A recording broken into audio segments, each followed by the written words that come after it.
Good evening, everyone. I am Leo Patergilo Bilido, 48 years of age.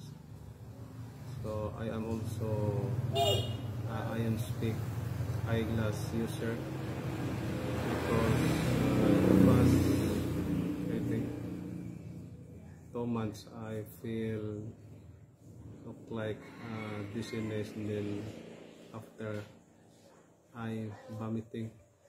Then my wife, she said to me to try and use this hospital grade N59 eyeglass, and after that I feel very fine and okay.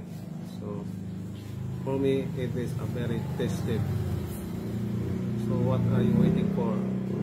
Why you cannot try this Iron Speak eyeglass? Thank you.